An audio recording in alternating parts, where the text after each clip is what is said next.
Hello students, welcome to John Academy. This is Shahul John.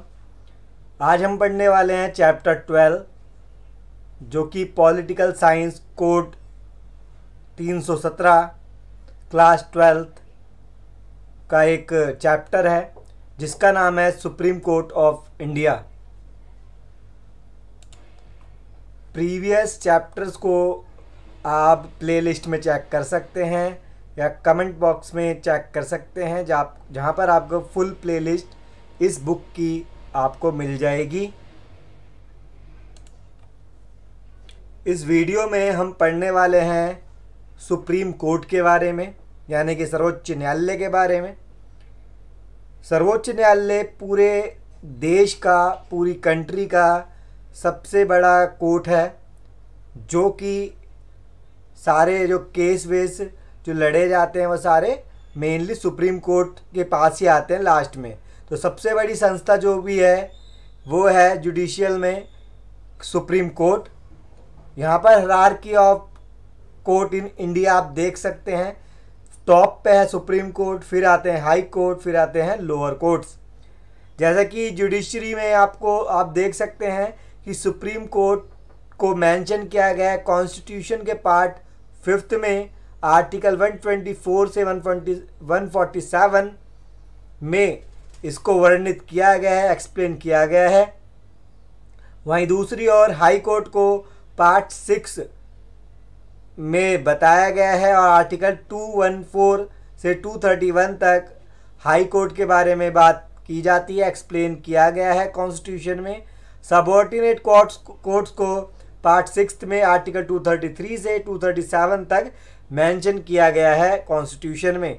पर हम इस वीडियो में सुप्रीम कोर्ट के बारे में ही पढ़ेंगे और बाकी हाई कोर्ट और सबऑर्डिनेट कोर्ट्स को हम नेक्स्ट वीडियोस में हम देखेंगे।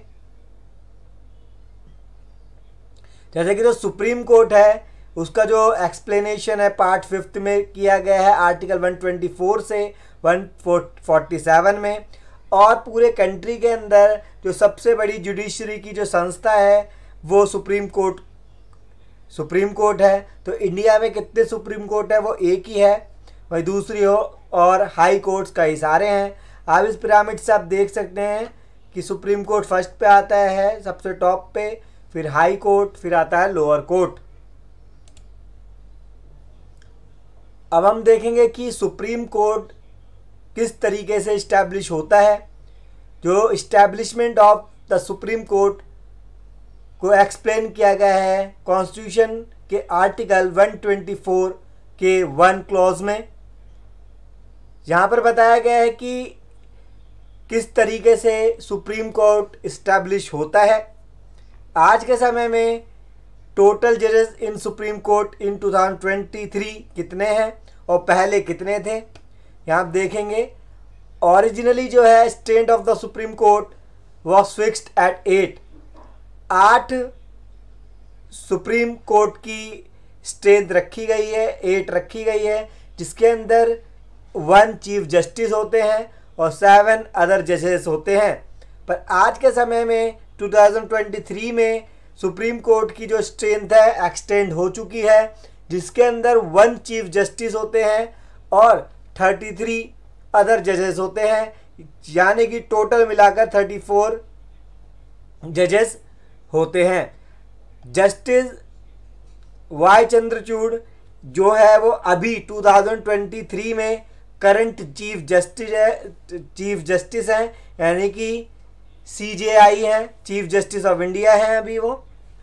और ये 50th चीफ जस्टिस हैं जिन्होंने अपनी पोस्ट जो संभाली थी, ऑफिस संभाला था, 9 नवंबर 2022 को संभाला था।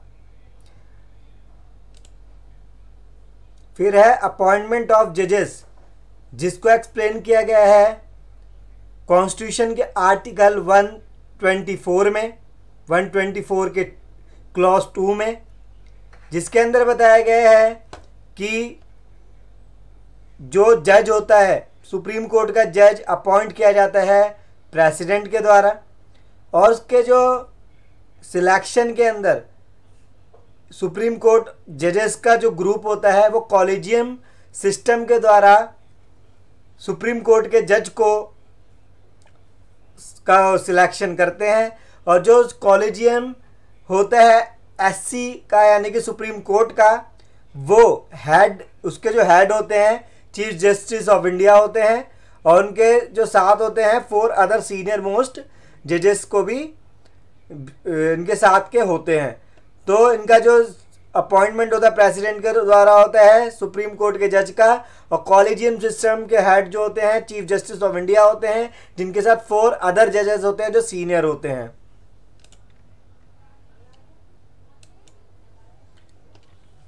और कॉलेजियम सिस्टम को हटाने के लिए एक 99 कॉन्स्टिट्यूशनल अमेंडमेंट एक्ट आया था 2014 के अंदर, जिसे नेशनल जुडिशियल कमीशन एक्ट कहते हैं।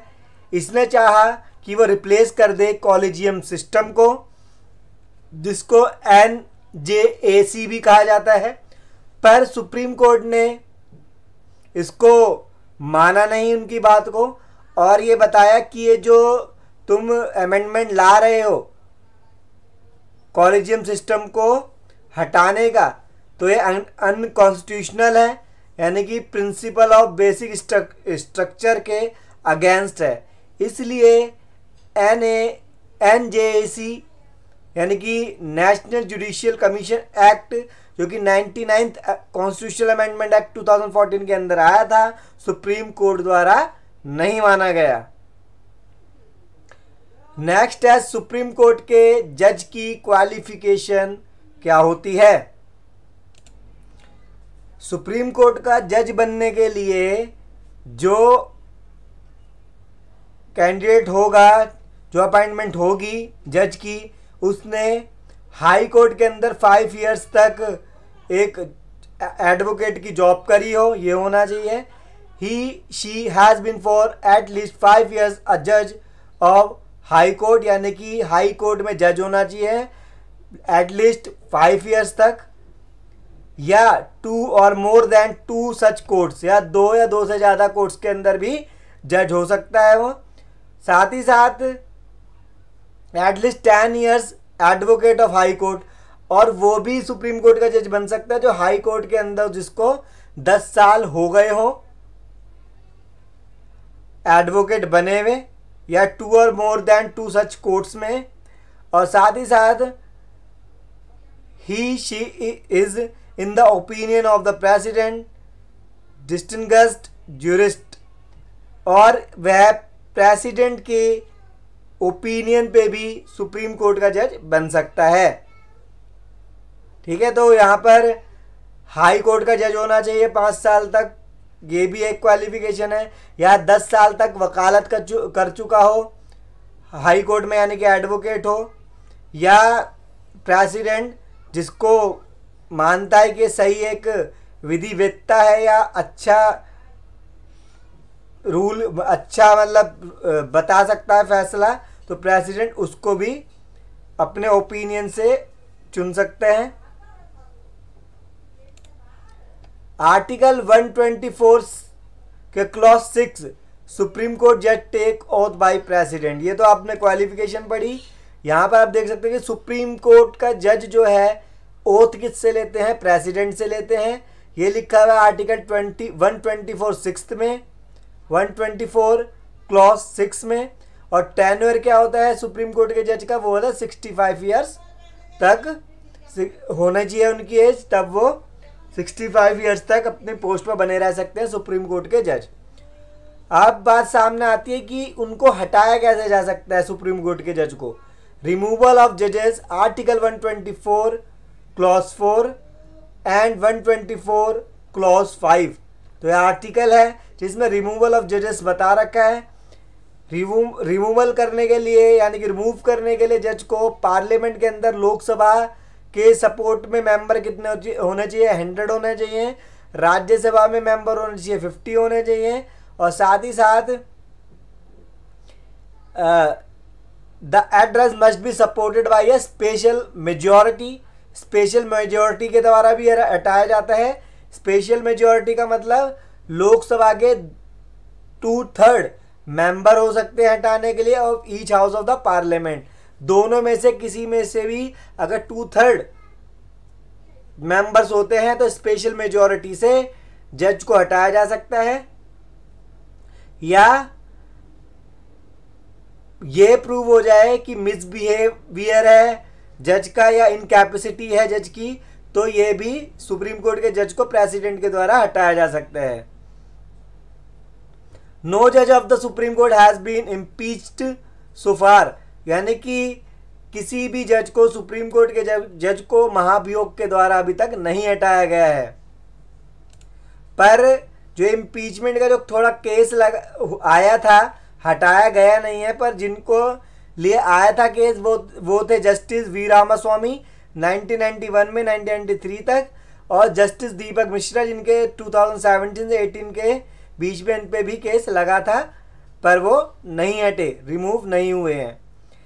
ठीक है, उस समय में रिमूव नहीं हुए। तो ये है रिमूवल करने का जज की जो प्रोसेस होता है।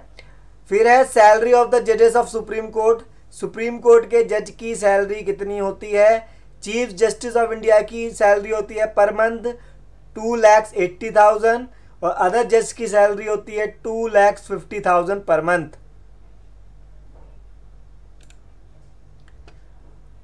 अपॉइंटमेंट ऑफ एडहॉक जजेस आर्टिकल 127 बताता है कि अपॉइंटमेंट भी किया जा सकता है एडहॉक जजेस का।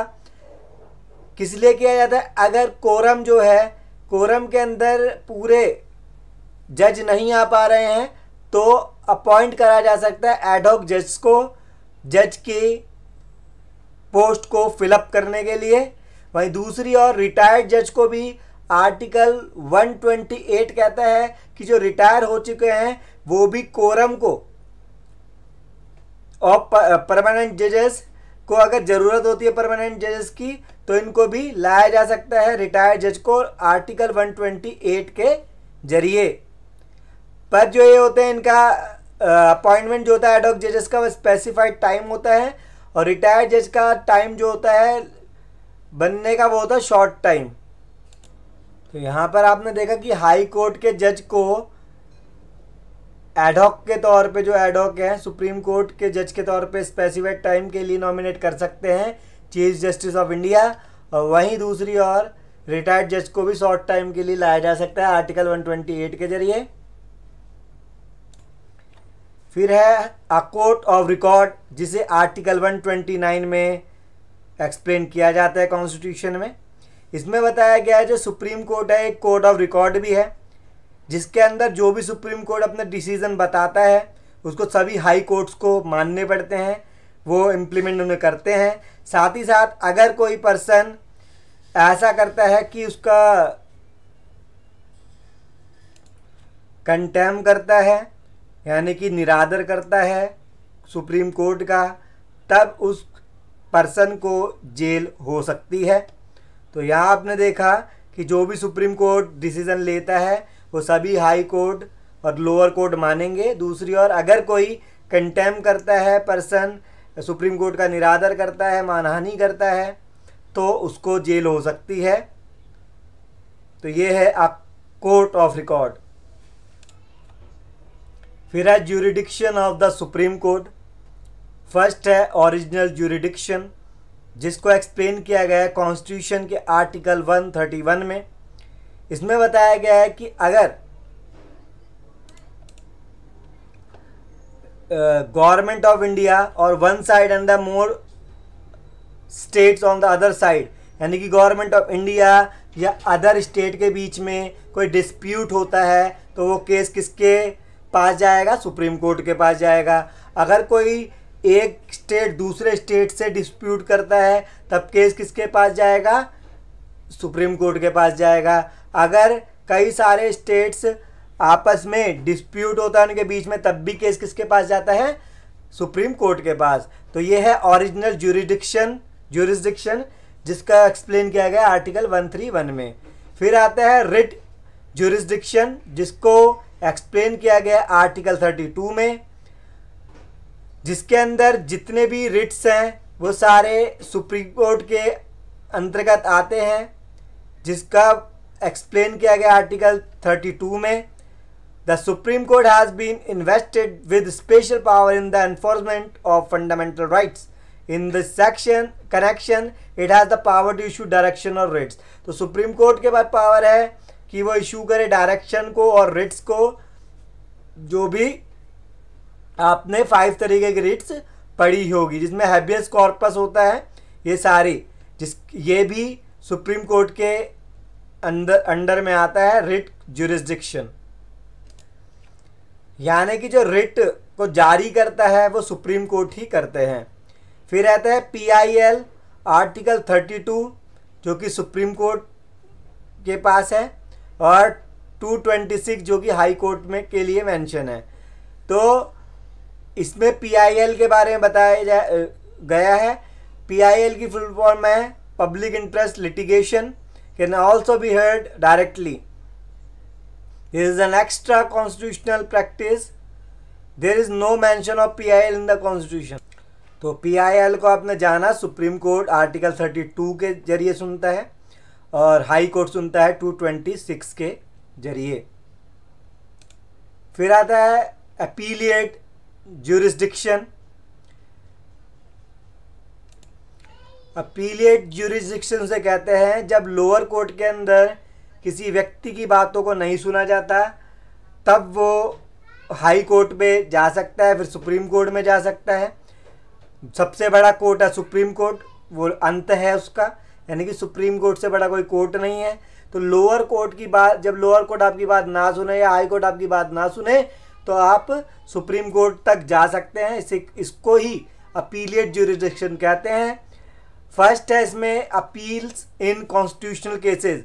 जो कॉन्स्टिट्यूशनल केसेस में अपील करनी है आपको, तो आर्टिकल 132 के जरिए इसमें अपील की जाती है। ये जो कॉन्स्टिट्यूशनल केस होता है वो ना तो सिविल डिस्प्यूट है, ना ही कोई और क्रिमिनल डिस्प्यूट है। इसके अंदर किसी चीज़ को अमेंड करने के बारे में ही आप देखेंगे कॉन्स्टिट्यूशनल केसेस के बारे में, लाइक फंडामेंटल राइट्स। फिर है अपील्स इन सिविल केसेस, जो कि आर्टिकल 133 में दिया गया है।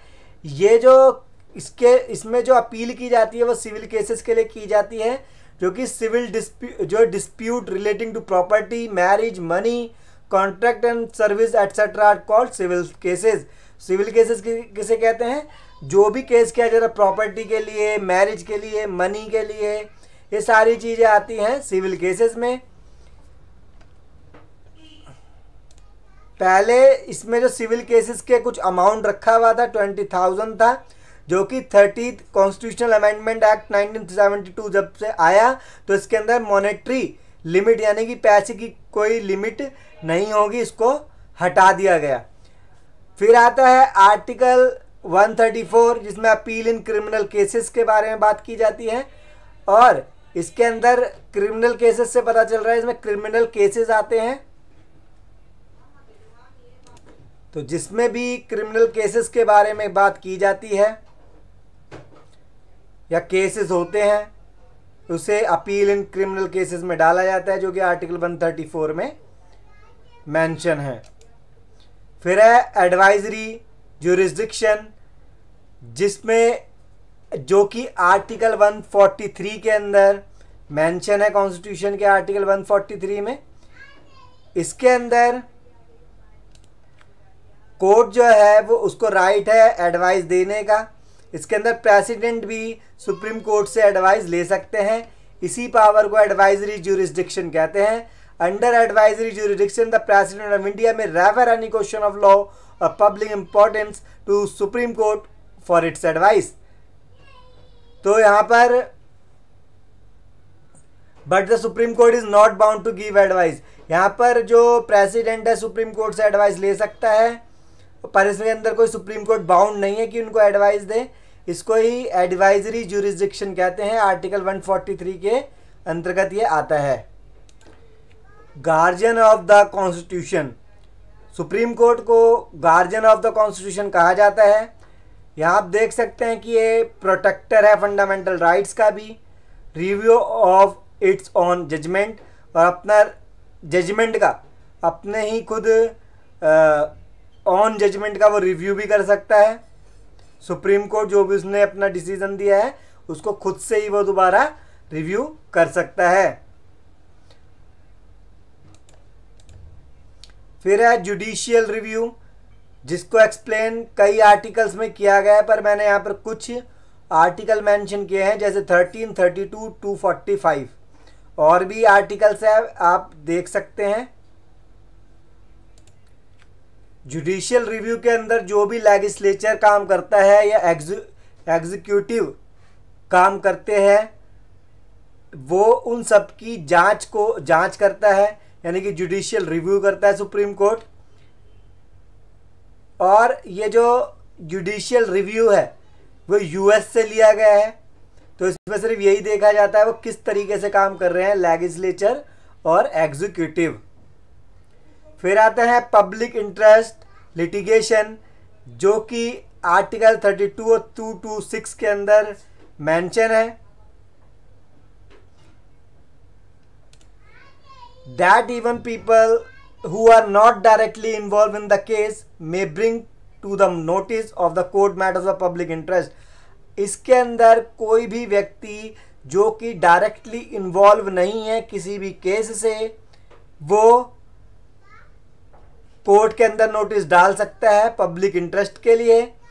It is the privilege of the court to entertain the application of public interest litigation. अब वो जो कोर्ट है उनकी बातों को ज़रूर सुनेंगे। जो एक कॉन्सेप्ट था PIL का, ये इंट्रोड्यूस किया गया था जस्टिस PN भगवती के द्वारा। PIL is important because justice now easily available to the poor and the weaker section of society. जो PIL है जो दायर की जाती है वो इसलिए अच्छी है क्योंकि ईजिली अवेलेबल है वो पुअर के लिए या वीकर सेक्शन के लिए। इसके अंदर कोई भी व्यक्ति अगर उसे लगता है कि कोई ऐसा काम हो रहा है जो कि पब्लिक को जिससे नुकसान हो रहा है, तब वो पर्सन PIL दायर कर सकता है सुप्रीम कोर्ट के अंदर। The Supreme Court of on the basis of letter receive from journalist, वो किससे ले सकते हैं letters? Journalist, lawyers, social workers and even on the basis of newspaper reports has taken up a number of matter of public interest। इन सब से उन्होंने PIL की सुनवाई करी है सुप्रीम कोर्ट ने। किसी ने न्यूज़पेपर से, किसी ने रिपोर्ट करी हो, तो इन सब जरियों से भी जो भी तरीका होगा तो सुप्रीम कोर्ट उसको एक्सेप्ट कर लेती है PIL को।